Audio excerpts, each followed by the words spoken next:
পাকিস্তানি মুরগিকে দেশি মুরগির সাথে রূপান্তর। হ্যালো এভরিওয়ান, সবাই কেমন আছেন? Welcome to my new cooking video.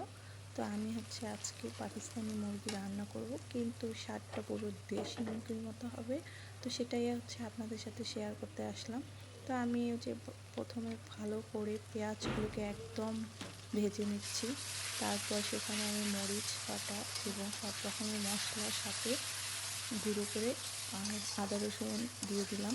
তো আমি আদাটা পরে দেবো, আদা রসুনটা দিয়ে ভালোভাবে মিক্সড করে নিচ্ছি আর একদম তেলে ভালো করে ভেজে নিচ্ছি। তো আমি এখন দিয়ে দিব আদা বাটাটা দিয়ে আমি এখন ভালোভাবে, তারপর আপনারা পরিমাণ মতো দিয়ে দেবেন, আমিও পরিমাণ মতো দিয়ে দিয়েছি।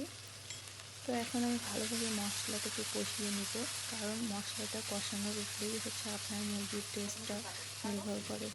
সো আমি ভালো করে মশলাটাকে কষাচ্ছি, আর সাথে লবণ, হলুদ, তারপর মরিচের গুঁড়া থেকে শুরু করে সব রকমের মশলা যা যা আমরা মুরগির মাংসে দিয়ে থাকি সবগুলো মুরগির মাংসে দিয়ে দিচ্ছি।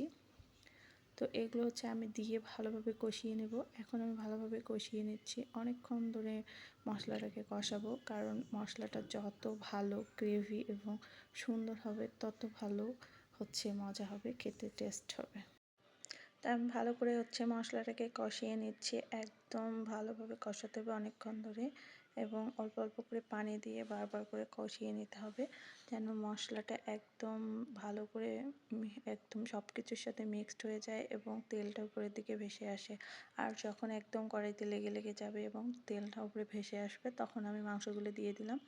তো মাংসগুলো দিয়ে ভালোভাবে নাড়তে হবে এবং মাংসগুলোকে ভালোভাবে কষিয়ে নিতে হবে। তো আমি সবগুলো মাংস এখানে দিয়ে দিয়েছি।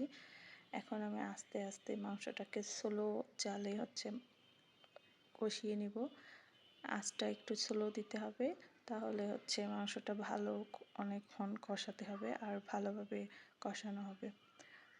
আসলে একদম ফুল হিটে মাংস কষালে সেটা বেশি স্বাদ হয় না।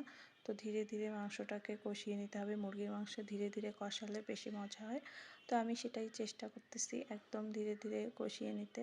তো অনেকক্ষণ ধরে আমি মাংসটাকে কষিয়ে নেব, যাতে একদম মাংসের ভিতরে সব মশলাগুলো একদম ঢুকে যায় এবং খেতে মজা হয়, আর স্বাদটা একদম দেশি মুরগির মতো।